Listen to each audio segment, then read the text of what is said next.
নাম ধরে ডাকতে হবে এই ব্যাপারে কোরআনে দলিল আছে না নাই? ওয়ালিল্লাহিল আসমাউল হুসনা পড়েন, যাদের জানা আছে পড়েন। ওয়ালিল্লাহিল আসমাউল পড়েন ওয়ালিল্লাহিল আসমাউল হুয়াল্লাহুল্লাযী লা ইলাহা ইল্লাহু আলিমুল গায়বি ওয়াশ শাহাদাতি হুয়ার রাহমানুর রাহিম হুয়াল্লাহুল্লাযী লা ইলাহা ইল্লাহু الملك القدوس السلام المؤمن المهيمن العزيز الجبار المتكبر سبحان الله عما يشركون هو الله الخالق البارئ المصور له الأسماء الحسنى বলেন আসমাউল, সবাই বলেন না আসমাউল ইউসাব্বিহু লাহু মা ফিস সামাওয়াতি ওয়াল আরদ ওয়া হুয়াল আজিজুল হাকীম। আল্লাহু আকবার বলেন। সব সমস্যার সমাধান কোরআনে আছে না নাই? জিকির কেমনে করবা, আল্লাহর কোন নাম ধরে করবা সেটাও দেওয়া আছে, আসমাউল হুসনা। কিন্তু এখন কেউ যদি বলে তোমার আছে ছিলাম বসে গাছতলাতে আইলা না বাবা, ও এটা কি কোনো জিকির? বলেন এটা কি কোনো জিকির? এখন বলবে যে হুজুর আপনারা তো আসলে মারফত বোঝেন না। আরে ভাই, মারফতের নাম তো হইল ঘি বা মাখন, কিন্তু এই ঘি আর মাখন তো দুধ ছাড়া হবে না। দুধ ছাড়া তো মাখন ঘি হবে না। আর দুধ হইল মারফত, মাখন ঘি হইল মারফত, দুধ হইল শরীয়ত। শরীয়ত ঠিক রেখে মারফত পালন করতে হবে। শরীয়তের ধার ধারেন না, মারফত নিয়ে লাফালাফি করেন, এটার নাম মারফত হতে পারে না, এটার নাম হতে হয় মরার পথ। কিসের পথ? মারফত না মরার পথ? না, মারফত না মরার পথ? মরার পথ। বাবা কি হয়েছে তোমাদের এখানে? বাবা কথা বললো না বাবা। এখন বলেন আমরা মরার পথ বেছে নেব নাকি দুনিয়া আখিরাতে বাঁচার পথ বেছে নেব? দুনিয়াতে আখিরাতে বাঁচার পথ হইল চারটা। কয়টা? আবার কোন কয়টা? নাম্বার 1 আলেম হওয়া, নাম্বার 1। নাম্বার 2 আলেমের, নাম্বার 3 আলেমের কথা শোনা, নাম্বার 3 আলেমের কথা শোনা, নাম্বার 4 আলেমকে মহব্বত করা। কয়টা হইল? আবার কোন? দেখবেন যে এই মাদ্রাসাতুল তাকওয়া দারুল উলুম কওমিয়া সকালবেলা মক্তবে ছাত্রদেরকে পড়ানো হয়। ছাত্ররা দেখবেন ঢিলা পড়ে। আরবি হরফ 29টি, মাত্রা 17টি, 1 নম্বর মাত্রা হরফের শুরু হইতে হামজা হার পড়ে না। তো এখন তো আমরা জাহান্নাম থেকে বাঁচার পথের প্রতীক হিসাবে 4 গ্রুপের 1 গ্রুপ হয়ে যায়, ছাত্র হয়ে যায় আলেমের। কথা কন, হ্যাঁ? আমি তো জিজ্ঞেস করি, আপনার উত্তর দিবেন। উম্মতে মুহাম্মাদীদের জাহান্নাম থেকে বাঁচার পথ কয়টা? কথা বলি এগুলো বলবো ভাই। উম্মতে মুহাম্মাদীদের জাহান্নাম থেকে বাঁচার পথ কয়টা? নাম্বার 1 আলেম হওয়া, নাম্বার 1। একটু জজবানিয়া কম, জজবানিয়া করবেন, ধমকের সুরে করবেন, তাইলে তারা আলেম হইয়া আলেমদেরকে তুচ্ছ নজরে দেখে। ওরা বুঝবো না রে দেশটা তো আসলে আল্লাহ ওয়ালাদের দেশ, আর এদের সাথে বগি করলে আমরা টিকতে পারবো না। কথা বলেন ঠিক কিনা? উম্মতে মুহাম্মাদীদের জাহান্নাম থেকে বাঁচার পথ কয়টা? নাম্বার 1 আলেম হওয়া। এইভাবে না, আলেম হওয়া, আলেম হওয়া। নাম্বার 2 আলেমের ছাত্র হওয়া, নাম্বার 2। মাশাআল্লাহ। নাম্বার 2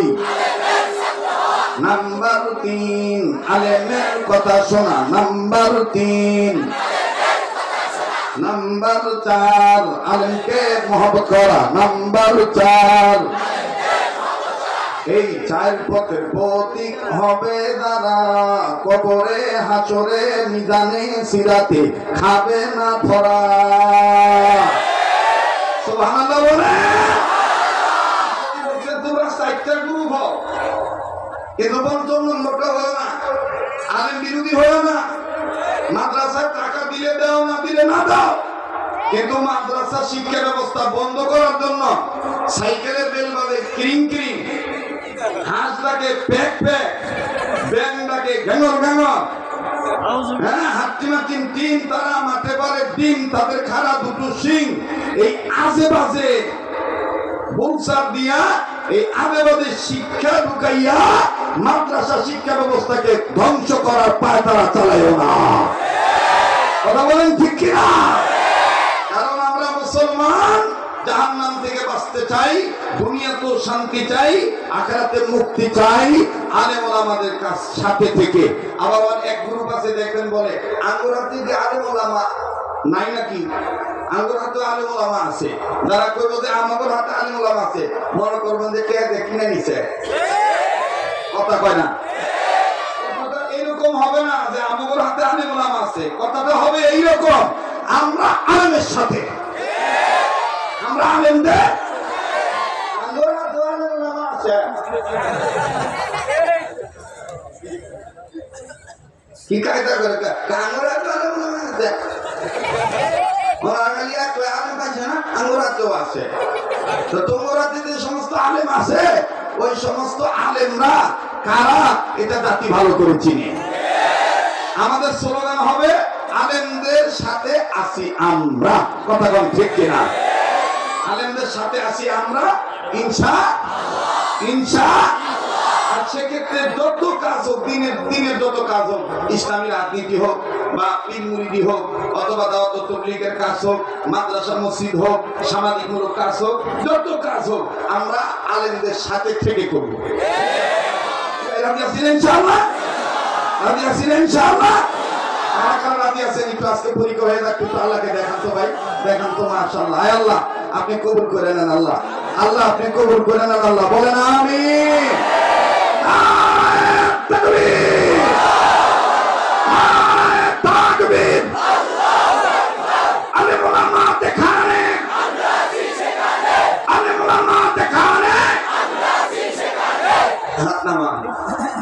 অনেক কষ্ট দিলাম, বেজার হলেন, বলবো কি বলবো না? জাহান্নামের আগুন থেকে বাঁচার পথ কয়টা? মুসলমান ভাইরা আমার, বন্ধুগণ, রব্বে কাবা ইমানদার বান্দা বান্দীদেরকে ডাক দিয়ে বললেন, ইমানদার বান্দা বান্দীগণ, তোমরা নিজেরা জাহান্নামের আগুন থেকে বাঁচাও, নিজেদের অধীন যারা আছে তাদেরকেও জাহান্নামের আগুন থেকে বাঁচাও। আমার বন্ধুগণ, উম্মতে মুহাম্মাদীদের জাহান্নাম থেকে বাঁচার পথ চারটি। নাম্বার 1 আলেম হওয়া, নাম্বার 2 আলেমের ছাত্র হওয়া। বাজানো তিনটা কথা নয়, চারটা কথা নয়, এই চারটা কথা একটা কথা আমি আপনাদের কাছে আজকে সামান্য সময়ে একটু ব্যাখ্যা আমি আপনাদেরকে জানিয়ে দিতে চাই। কেন আপনি ছেলেকে আপনি মক্তবে পাঠাইবেন না? কেন আপনি মাদ্রাসা মুখী করবেন না? কেন দিন শিখাবেন না? আপনার ছেলেকে আপনি ইঞ্জিনিয়ার বানান বাধা নাই, আপনার সন্তানকে আপনি ডক্টর বানান বাধা নাই, আপনার ছেলেকে আপনি ডাক্তার বানান বাধা নাই, প্রফেসর বানান কোনো বাধা নাই। কিন্তু একজন মুসলমান হিসাবে নিজের সন্তানকে আপনি, আমার বন্ধুগণ, মক্তবের শিক্ষাটা দিয়ে দেন, সে যেন হালাল হারাম শিখতে পারে, সে যেন ন্যায় অন্যায় বুঝতে পারে।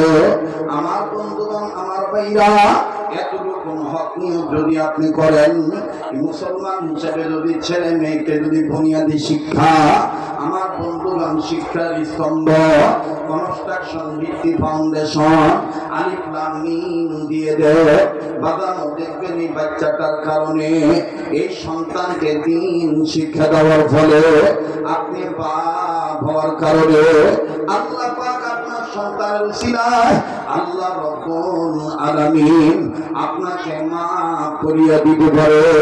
আওয়াজ দিয়া বলেন না সুবহানাল্লাহ, আবার বলেন না সুবহানাল্লাহ। অনুরোধ করে বলবো আমার যুবক ভাইরা, দেখেন তো দেখেন দিন নরম হয়নি, কান্না না আসলো কান্নার ভান ধরবে, কান্নার উপরে কল্যাণ মাফ করিয়ে দিবে। একটু খেয়াল করে কথাগুলি শোনা চাই।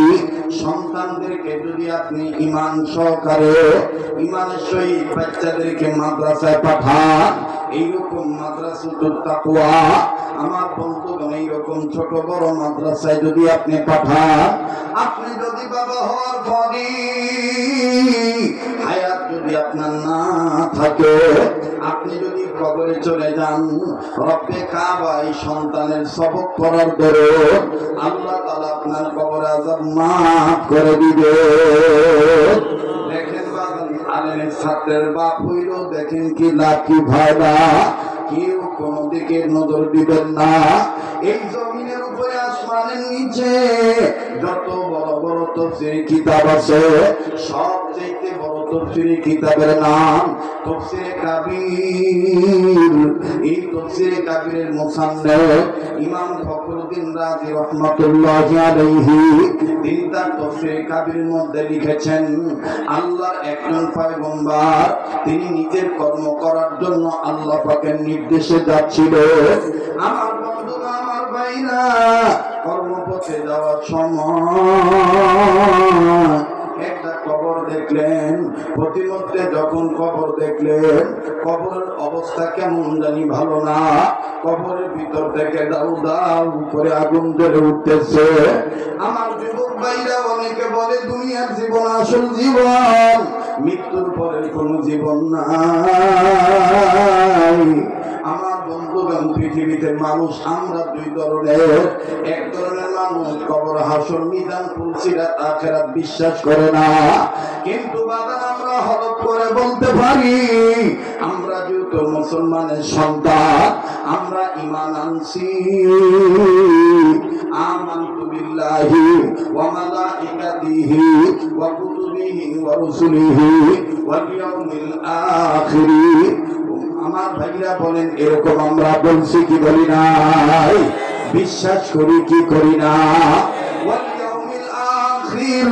আমার বন্ধুগণ আমার ভাইরা, প্রতিনিয়ত নফল নামাজ, সুন্নত নামাজ, ফরজ নামাজ, ওয়াজিব নামাজ, সমস্ত নামাজ আদায় করার সময় আমরা যারা কোরআন কারীমের মা উম্মুল কিতাব উম্মুল কোরআন এই সূরাতুল ফাতিহা তেলাওয়াত করি।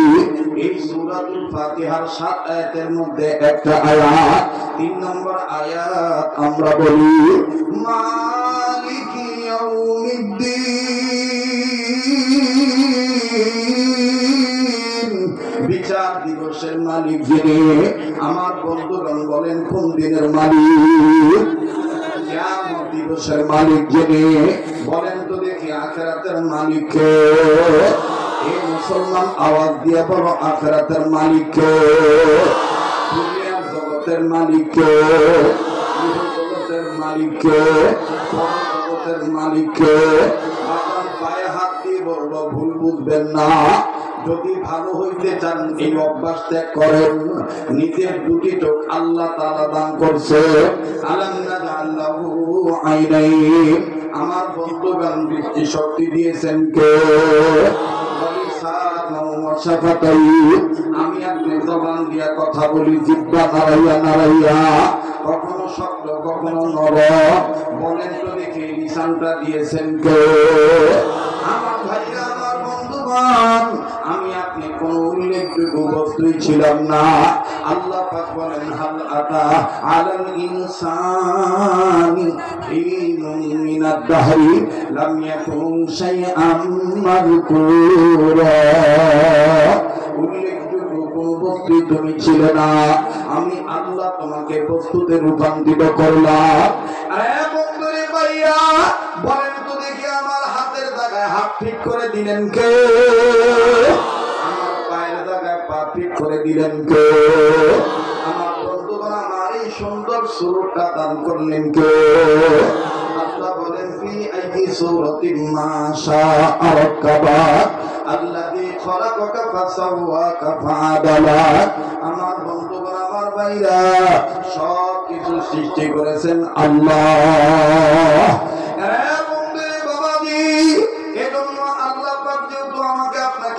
চোখ দিয়েছেন, এই দুইটা চোখ দিয়ে আমার বন্ধুগণ দুইটা কাজ সব সময় করবে। কোন এক আল্লাহ ওলির কাছে জিজ্ঞাসা করা হয়েছিল, আল্লাহ ওলি, আমার মতন খারাপ লোক দুনিয়ায় কেউ নাই, আমি ভালো হতে চাই। আল্লাহ কি বলেন, তুমি যদি ভালো হতে চাও, তোমাকে আল্লাহ চোখ দিয়েছেন দুইটা। এক চোখ দিয়ে নিজের ভুল দেখবা, আর এক চোখ দিয়া অন্যের গুণ দেখবা। সুবহানাল্লাহ। বলেন বাবা, আমার আপনার চোখ কয়টা? আবার বলেন চোখ কয়টা? এক চোখ দিয়া নিজের ভুল দেখব, আর এক চোখ দিয়া আমার বন্ধুগণ অন্যের গুণ দেখব। পৃথিবীতে আমার চাইতে আমার বন্ধুগণ কোন খারাপ মানুষ নাই, আমি সব চাইতে মন্দ মানুষ। মানুষ আমার বলে জননন্দিত, আমি বলি না না, আমি হইলাম সবচেয়ে নিন্দিত। দুনিয়ায় যদি আল্লাহ তাআলা আমাকে আমার ভাইরা লাঞ্ছিত করিয়া অপমান অপদস্থ করিয়া মরার পরে কিয়ামতের ময়দানে যদি আল্লাহ কয় তোরে আমি মাফ করে দিছি, আমার বন্ধুগণ আর আমার কোনো টেনশন নাই। কথা বলেন ঠিক না বেঠিক? আর দুনিয়ায় যদি স্বর্ণের চামচ দিয়ে আল্লাহ আমারে ভাত খাওয়ায়, আমি চেয়ারে যদি আল্লাহ আমাকে বসায়, আর কবরে যাওয়ার পরে যদি আল্লাহ আযাব দিয়ে গ্রেফতার করে ধরে, আমার বন্ধুগণ এই দুনিয়ার জীবনে শুরু আছে শেষও আছে। ওই মালিক ইয়াউমিদ্দিন, ওই কবরের জগতের শুরু আছে শেষ নাই। ঠিক কিনা বলে? আমরা দুনিয়াতে ভালো হতে চাই কি চাই না? আবার বলেন ভালো হইতে চাই কি চাই না? জাহান্নামের আগুন থেকে ওই চোখ বেঁচে যাবে যে চোখ আল্লাহকে ভয় করে কাঁদবে, যে চোখ নিজের গুনার কথা স্মরণ করিয়া কবরের আযাবের ভয়ে কাঁদবে, ওই চোখ আল্লাহ তাআলা জাহান্নামের আগুনে জ্বালাইবেন না। মুসলমান ভাইরা, আমার বন্ধুরে, উম্মতে মুহাম্মাদীদের জাহান্নাম থেকে বাঁচার পথ চারটি। এর মধ্যে 2 নম্বর হলো আলেমের ছাত্র হওয়া। তাফসীরে কাবীরের মধ্যে পাওয়া যায়, ইমাম ফখরুদ্দীন রাজি রাহমাতুল্লাহি আলাইহি লেখেন, এই পয়গম্বর যখন দেখলেন কবরে দাউ দাউ করে আগুন জ্বলতেছে, পয়গম্বর কাউকে কিছু বললেন না। পয়গম্বর নিজের কর্মের দিকে নিজে চলিয়া গেলেন। কর্ম যখন সম্পাদন হয়ে গেল, এবার পয়গম্বর আবার ওই পূর্বের রাস্তা দিয়ে আসতেছে। আসার সময় পয়গম্বর মনে মনে সিদ্ধান্ত নিলেন, একটু আগে যে কবরে আমি আযাব দেখছি, এখন আমি আবার এই কবরটা দেখব, দেখি তো কবরওয়ালা এখন কোন হালতে আছে। আর বন্ধুরে, এই পয়গম্বর যখন ওই কবরের দিকে নজর দিলেন, নজর দিয়ে দেখতেছেন একটু আগে যে কবরে আযাব ছিল, এখন আর কোনো আযাব নাই। কবরওয়ালা আল্লাহর জান্নাতে ঘুমায়। কবরটা কেমন জানি জান্নাতের বাগিচা হয়ে গেছে। কবরওয়ালা শান্তিতে ঘুমাইতেছেন। পয়গম্বর কবরের কাছে দাঁড়াইয়া আল্লাহকে ডাক দিয়ে বললেন, আল্লাহ, একটু আগে যে কবরে আযাব দেখলাম, এখন দেখি কবরে কোনো আযাব নাই। রব্বে কাবা ডাক দিয়ে বলেন, ওগো পয়গম্বর, এই কবরওয়ালা ছিল দুনিয়াতে গুনাহগার, গুনাহ করিয়া কবরে ঢুকছে, যার কারণে আমি তারে কবরে আযাব দিয়ে গ্রেফতার করছি। হযরত ওসমান রাদিয়াল্লাহু তাআলা আনহু বলেন, কবর হলো প্রতিটি মুসলমানদের জন্য ইমিগ্রেশন কাউন্টার। কবরে যদি কেউ ধরা খেয়ে যায়, আবার যদি কেউ মাপ পেয়ে যায়, তাহলে তার জন্য সব জায়গা মাফ হয়ে যাবে। আওয়াজ দিয়ে বলেন না সুবহানাল্লাহ। মাটি খাঁচায় প্রাণের ময়না চিরদিন তো আপন রয় না। মাটির খাঁচায় প্রাণের ময়না চিরদিন তো আপন রয় না। খাঁচা ভেঙে পালিয়ে যাবে, খাঁচা ভেঙে পালিয়ে যাবে, হইলে আল্লাহর ডাক রে। গোরস্থানের একটু মাটি বায়না করে রাখ রে। গোরস্থানের একটু মাটি বায়না করে রাখ। আল্লাহু আকবার বলেন।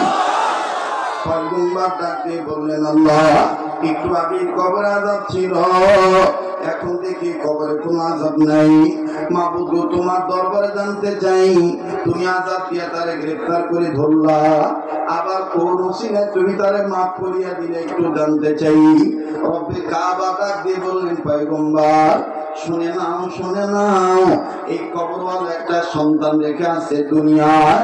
এই সন্তানটা এতদিন কথা বলা শিখে নাই, ইদানিং যখন আমি আল্লাহ তাকে আল্লামাতুল বায়ান ভাব প্রকাশের যোগ্যতা দিলাম, এই বাচ্চাটাকে তার মা নিয়া কথা বলতে পারা অবস্থায় এই বাচ্চাটাকে নিয়ে তার মা এলাকার একটা নির্ধারিত মাদ্রাসা মক্তবে ভর্তি করে দিল, আলেমের ছাত্র বাড়া দিল। সোনার পয়গম্বর এই তিন বাচ্চাটা মাদ্রাসা মক্তবে যাইয়া আলেমের ছাত্র জীবনের প্রথম একটা সবক পড়লো। তার উস্তাদ আলেম মানুষ ছাত্র বানাইয়া ছাত্রকে জীবনের প্রথম একটা সবক পড়াইল। আর প্রথম সবক পড়িয়া এই বাচ্চাটা জীবনের সর্বপ্রথম একটা সবক করতে গিয়া আমি আল্লাহর দুইটা নাম ধরে সে ডাক দিল। যখনই মাসুম বাচ্চা আমার দুইটা নাম ধরে ডাক দিল সবক করতে যাইয়া, আমি আল্লাহ এই বাচ্চাটার উসিলায় তার বাবাকে মাফ করে দিলাম। পয়গম্বর ডাক দিয়ে বলেন, মালিক ওই সবক কোন সবক? তোমার দরবারে জানতে চাই। রব্বে কাবা ডাক দিয়ে বলেন, পয়গম্বর তুমি জানতে চাও যে সবক, আমি রব তোমাকে বলে দিচ্ছি। তবে পয়গম্বর বলতে চাই, আমি তোমার অন্তরের খবর জানি। আমি হাইয়্যু আর কাইয়্যুম, আমি গফুর ও গফফার, আমি হান্নান আর মান্নান, আমি রহিম আর রহমান। পয়গম্বর আমি কিন্তু তোমার অন্তর্যামী, শুধু তোমারও নেই সবার অন্তর্যামী। সকল সৃষ্টি মাখলুকাতের কিন্তু আমি আল্লাহ অন্তর্যামী। আমার টাইটেল সামিউন বাসীর, আমার টাইটেল আলিমুন বিযাতিস সুদূর। আল্লাহু আকবার। আরে পয়গম্বর, এরপর আমি আল্লাহ তাআলা নিজে তোমাকে জিজ্ঞেস করি, তুমি আমার কাছে সবক জানতে চাও, কিন্তু তুমি চোখে পানি ছেড়ে কাঁদো কেন? কি কারণে কান্দো? পয়গম্বর কান্দা ডাক দিয়ে বলে, আল্লাহ আমার কান্নার কারণ হইল আপনি জানেন। তারপর আমি বলি, এই যে বাচ্চাটার উসিলায় এই যে বাবা মাফ হয়ে গেল, আয় আল্লাহ আমার দিল বলে তামাম দুনিয়ার সমস্ত ছেলে মেয়েরা যদি এইভাবে আপনার নামের সবক আদায় করে, তাইলে আপনার নামের সবক আদায় করার উসিলায় সমস্ত ছেলে মেয়ের পিতা মাতাকে আপনি তাদের পিতা মাতার কবর আযাব মাফ করে দিবে। আমি দুনিয়ার সমস্ত বাবা মাকে নিয়ে একটু চিন্তায় কাঁদতেছি। আরে বন্ধু, পয়গম্বর কান্দেন, অথচ আমি আপনি আল্লাহ তাআলার সৃষ্টি, আল্লাহ তাআলার দয়া। এই ময়দানে অনেকের বাবা নাই, অনেকের মা নাই। আমার বন্ধুগণ, কার বাবা যেন দুনিয়া নেই, কার যেন মা নাই। আজকেও বাজার এই আশুলিয়া অঞ্চলের কাঠগড় অঞ্চলে সরকার বাড়ি, আপনারা জানেন আমি প্রতি বছর একটা মাহফিলে আসি। এই সরকার বাড়িতে আলামিন সরকারের বাবা বাদানি তো গত রাত্রি মারা গেছে। আমার বন্ধুগণ ফজর নামাজের আগেই বাদান রে বাসা থেকে বন্দি বলে, আমি তাজদিদ সরকার আলামিন সরকারের ভাই, আমার আব্বা দুনিয়াতে নেই, আম্মু বলছে আপনি যেন দোয়া করিয়া দেন। আমার বন্ধুগণ আমার ভাইরা, কিন্তু বাদান রে দুনিয়ায় যে কার বাপ নাই কার মা নাই আমার জ্বালা নাই। এই মজলিসে কেমন আমি আপনি সন্তান হইরা আজকে দুনিয়ার ব্যবসা বাণিজ্য আমার আপনার পাগল বানাইল, কিন্তু মরহুম মরহুমা পিতা মাতার জন্য দোয়া করতে পারলাম না। কথা বলেন ঠিক না বেঠি? যেমন কর্ম তেমন ফল। আর যদি আমি আপনি পিতা মাতার জন্য দোয়া করি, আর যদি আমি আপনি মা বাবার জন্য চোখের পানি ছেড়ে কান্দি, আমার আপনার উসিলায় বাপমার কবর আল্লাহ মাফ করিয়া দিবে। ঠিক তদ্রুপ বাজান আমার আপনার ছেলে মেয়ে কিন্তু আমার আপনার জন্য দোয়া করে যাবে, আমার আপনার ছেলে মেয়ে কিন্তু আমার আপনার জন্য কান্নাকারি করবে। তবে রে বাজান এটাও কিন্তু সত্য কথা, দাঁত থাকতে দাঁতের মর্ম বোঝা যায় না, দাঁত পরিয়ে গেলেই বোঝা যায় দাঁতের কি মর্ম ছিল।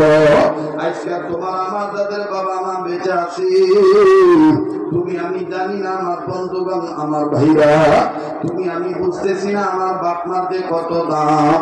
এই বাপ মা যেদিন মারা যাবে ওই দিন বুঝবা তোমার আমার থেকে কত বড় নিয়ামত আল্লাহ ছিনিয়ে নিল।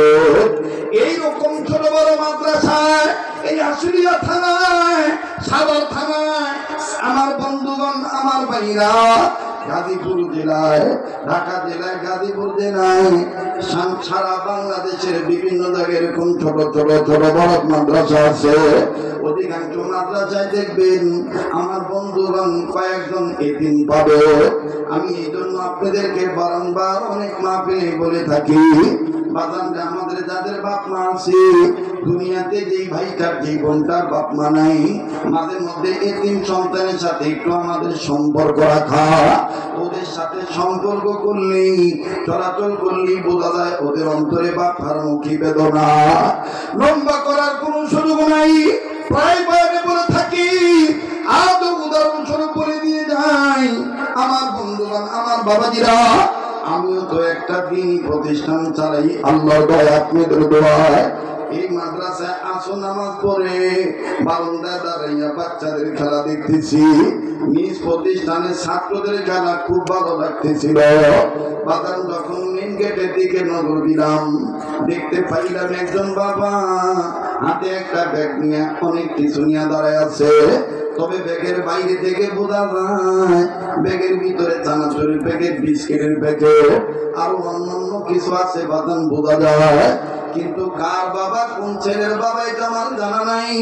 আমার বন্ধুগণ আবার যখন ছাত্রদের খেলার দিকে নজর দিলাম, হঠাৎ করে নজর করে দেখি ৫-৭ জন ছাত্রের মধ্যে হইতে একজন ছাত্র আমার ভাইরা শরীরে গায়ে গেঞ্জি পরা, হাফাতা গেঞ্জি, এই গেঞ্জিটা ঘামের পানিতে ভিজিয়ে গেছে। আমার ভাইরা বিভিন্ন জায়গায় ময়লা তুলাবাড়ি লাগালো, এই ছাত্রটাই ঘামের পানিতে ভিজা দুর্গন্ধযুক্ত গেঞ্জি লইয়া পাশে ছাত্রদের সামনে খেলা বন্ধ করে যখন দাঁড়াইল, ছাত্ররা ডাক দিয়ে তুমি কি আজকে খেলবো না? ছেলেটা কান্না কান্না ভাব নিয়ে বলে আমি আর খেলবো না, আমার আব্বু আজকে কয়েক মাস যাবত আসে না। ওই যে আমার আব্বু আসে, আমি আমার আব্বুর কাছে যাই। ভাইয়া নজর করে দেখলাম ওই সময় একটা শিক্ষা গ্রহণ করলাম, যেই বাপ মাকে আমি তুমি অনেক সময় নোংরা বলে গালি দেই, বাপের কাপড় নোংরা থাকলে বাপকে নোংরা বলে বাপের কোলে যাই না, মা ডাকলে আমার ভাইয়া মা কোলে যাইতে চাই না। অথচ দেখো বাবা সন্তানকে ঘৃণা করলো না, সন্তান যখন ঘামের পানিতে বিদা আমার বন্ধুগণ ঘামের পানি যুক্ত গেঞ্জি লইয়া আমার ভাইরা ময়লা যুক্ত কাপড় নিয়ে যখন নোংরা শরীর নিয়ে বাবার দিকে দৌড় মারল, বাবা আমার ভাইরা ব্যাগটা নিচে রাখলেন, ব্যাগটা নিচে রেখে 2 হাত সামনে দিকে বাড়াইয়া ডেকে ডেকে বলতেছে না বাবা তুই আমার বুকে আয়, ছেলেটা কাছে যা সালাম দিল, আমার বন্ধুগণ সালাম দিয়া মুসাফা করলেন।